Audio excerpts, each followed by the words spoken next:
Hello everyone, I'm making this video for you from Krakow. I'm staying at my friend's house, taking care of the dogs and cats. And now, as a little girl, I watched this TV show, Dutch TV show, travel show. I watched all the episodes. Also when I was teenager and beginning of my 20s, I watched this so many times because I had a dream of traveling and seeing places, but I never saw Poland in their TV show. And now finally they went to Poland and they made yesterday was the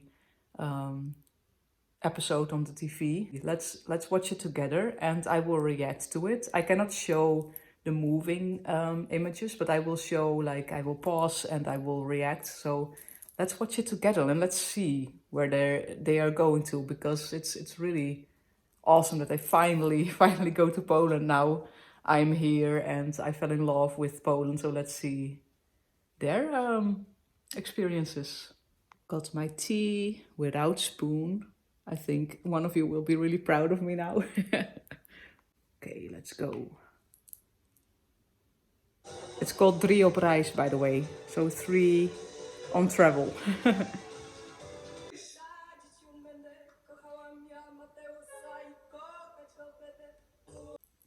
I love that they have immediately Polish music. And look, I think they went to several places. See, that's what I mean with being with animals. Veel mensen reizen naar Polen vanwege haar bewogen geschiedenis, vaak met een focus op de gruwelijkheden van de Tweede Wereldoorlog. En dat is begrijpelijk en terecht. They're going by camper. That's fun. One day I will also have my own camper and then I can also drive all around our beautiful country. We gaan namelijk lekker roadtrippen door Polen. En we beginnen in het zuiden van het land, in de stad Katowice. Oh, no. They're going to Katowice. Okay, don't judge me, but that's my least favorite place in Poland, because for me it's the least Polish city where I've been to so far. But let's see what they will do. Daarna reizen we verder naar het oosten van het land, waar het Oh, I've been there. I was there with Maar eerst Katowice. Lillian in the camper. Okay, so they're saying that Katowice was known for being grey and industrial, but now it's changed. Oh, UNESCO City of Music, I didn't know that. But people still have the image of Katowice that it's grey and boring. Oh, interesting. So they're now looking for the music artist and the music industry here in Katowice. So of course they're starting at the UFO. Such an interesting building still for me. So modern. Oh, that's very interesting. So he's telling that this UFO building was built in 1971 and that it's also a symbol for the economical growth and changes of the last 20 years. So there are many music festivals, young people, students, some young artists. So they're now in one of the oldest music stores in the country, so that's in Katowice. And young artists get the chance to show their talents and songs there. They're now playing some music that's not really my style, rock, alternative kind of music. And the people also look quite alternative. They're now talking with the band, which is a really interesting conversation because they have this new style of music that was in the past not allowed. That they feel now a new sense of freedom, like the young people now, compared with the past and their parents, how their parents had it when they grew up. And now they ask a question like about the image that the Western world has of Poland.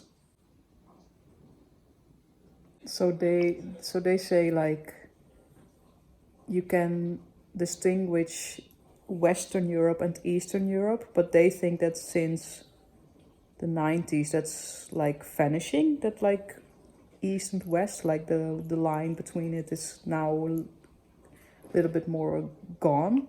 So they even say that there's no East Bloc anymore, and that there's more Western influence now in Poland with the young people. Interesting how people look at it. Really interesting. So now they're driving to the northeast, to the Białowieża Forest, and they're stopping now first at the, I think it's Mazury Lake. And so many memories come to me now because I drove this with Lillian with her camper from Lublin. We drove from Lublin to Białowieża Forest, and we also went to the Mazury because look, yes. Oh. So let's see what they will find here. Oh, the Polish ice cream. They found the Polish ice cream.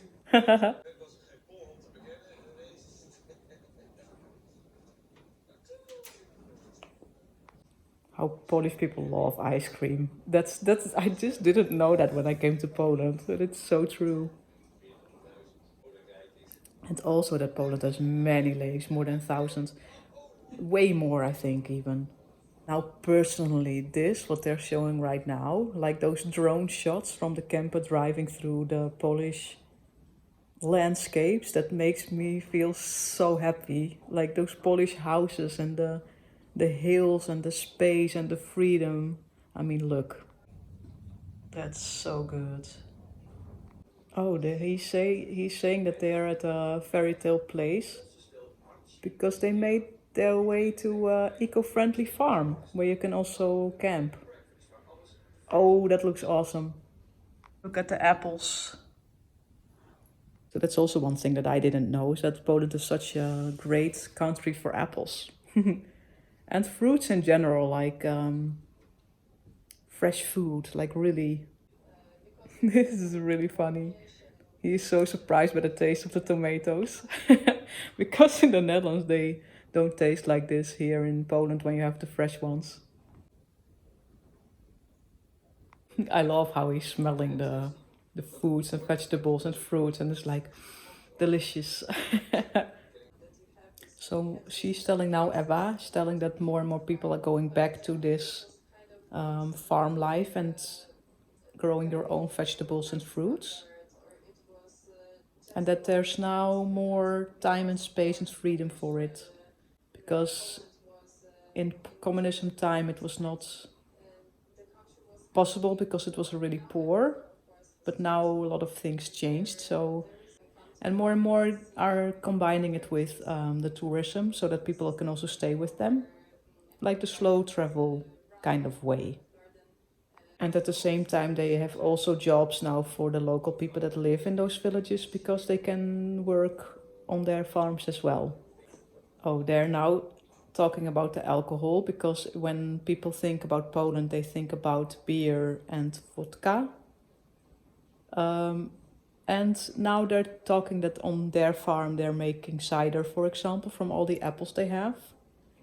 Because she's saying like it's now changing as well, like the alcohol thing, because it's not that you only drink beer and vodka anymore here in Poland. Like cider, they are now making themselves more and more.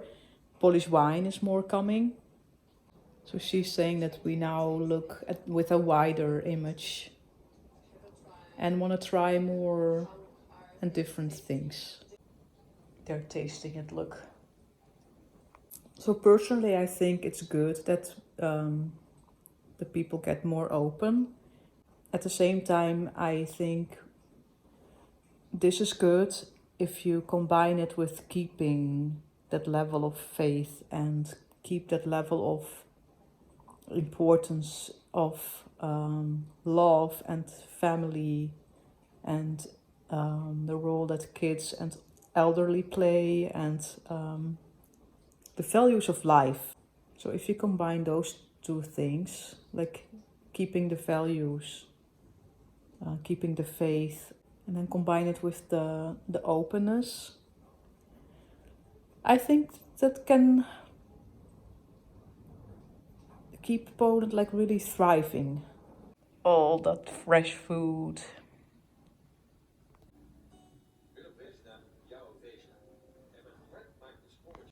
So they're now on their way to the Białowieża Forest. I love his pronunciation, almost right. And he's talking about now that it's the last, how do you say that in English? Oerbos.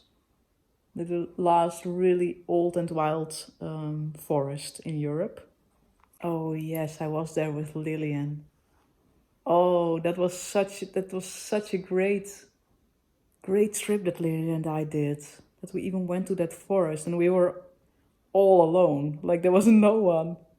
And we walked with her dog through the forest and it was so wild and peaceful. I think it's great that I go there with this Dutch TV show. Look his happiness.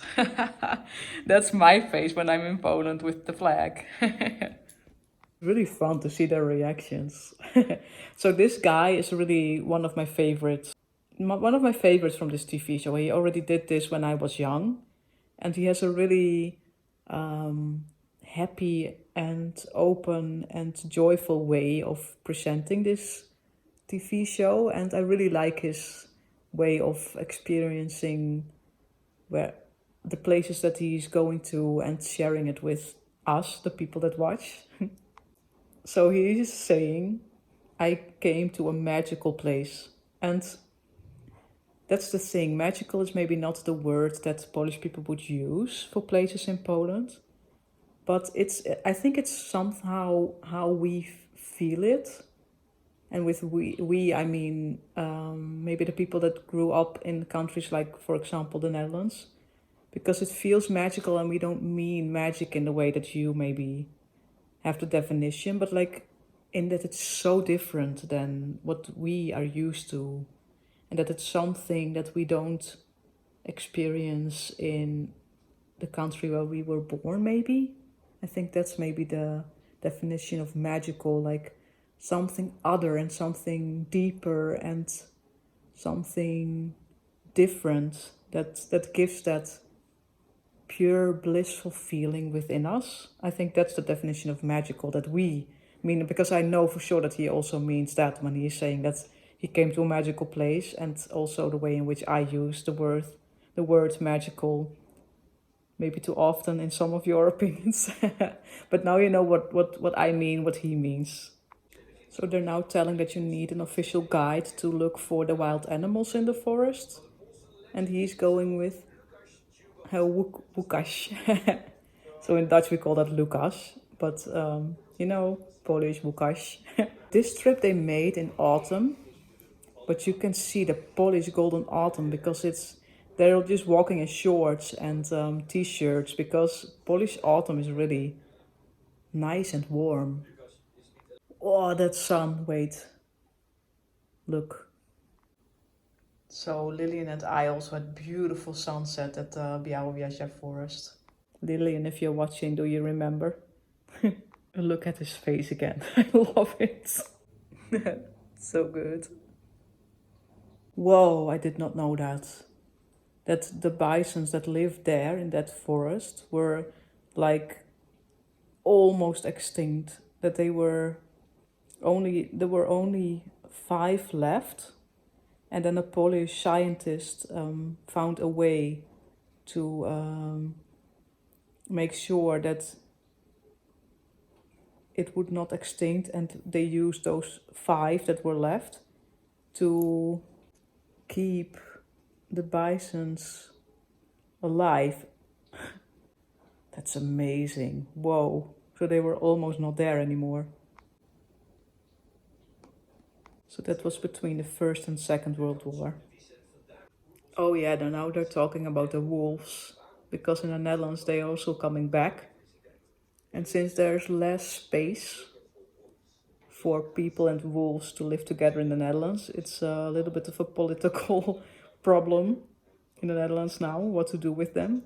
And in Poland they try to give them space and try to find a way for the wolves to live together with us. And of course there's more space in Poland, more nature, so it's more possible. But I think we can learn from this approach, that because he's now explaining how the important role that wolves play in a forest like this.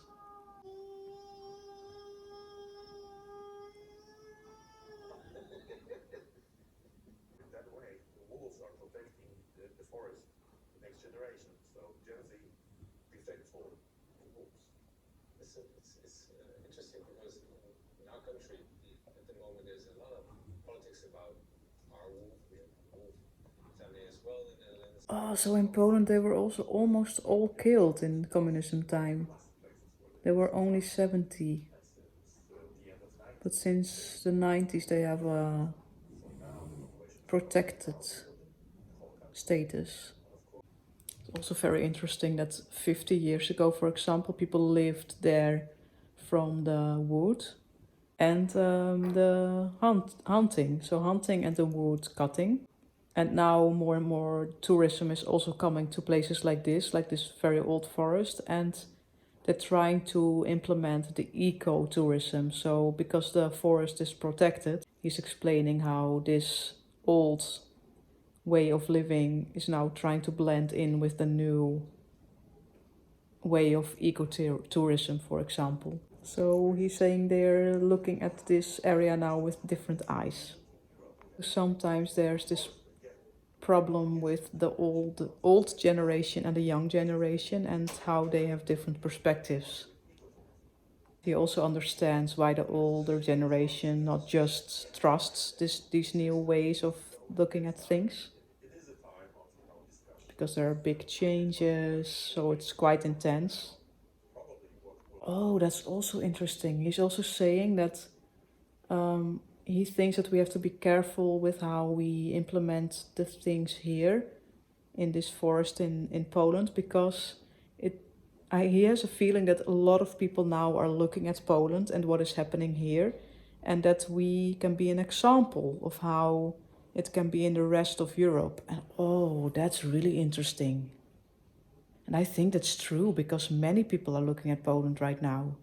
Like really a lot of people are looking at Poland now.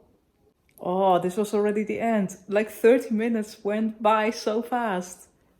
Oh, so this is not the end of the road trip. In a few weeks there will be another episode. But whenever it comes online, I will watch it again with you and see what else they will show us. I think it's really interesting the places that they show, not just the places that people really go to, like where millions of people go to, like Krakow, Auschwitz, Warsaw, but that they really go to these little bit more unknown places. Because I remember that, so I watched all the seasons, and I remember how it changed. Like they first went to the very known places on the planet, and then they changed it into more places that were a little bit more unknown and undiscovered, and they try to share different perspective, different stories, also of different people that lived there, so that we got to know more about the countries that they went to. And I think that's also what they do now with Poland. They don't show the really well-known places, but go to a little bit of the hidden treasures as well. And it makes me feel so proud because as I told you, as a little girl, I watched these TV shows and YouTube was not there yet, but I felt like, okay, I will do this later in my life when I'm grown up. I will do this. I will travel to places and share my perspectives, the stories, and what I see. I didn't know how, but I did know that I would do that. And always when I watch these TV shows, and then I would go to the library and borrow all those travel books. And then in my room, I put on some music and I was pretending that I was going to all those countries and presenting what was written in the books, for example. And now I'm really living that in such a beautiful way, like with my own YouTube channels, that I go places and have my perspective of life and share the stories of myself, other people, and how we inspire each other and how we have this beautiful community. And cry and laugh and love together. I'm so blessed, like really. So if you haven't already, please subscribe, and yeah, let's experience this beautiful life together. It's very interesting. Very interesting. Thank you all so much. See you in the next one. Bye. Bye bye.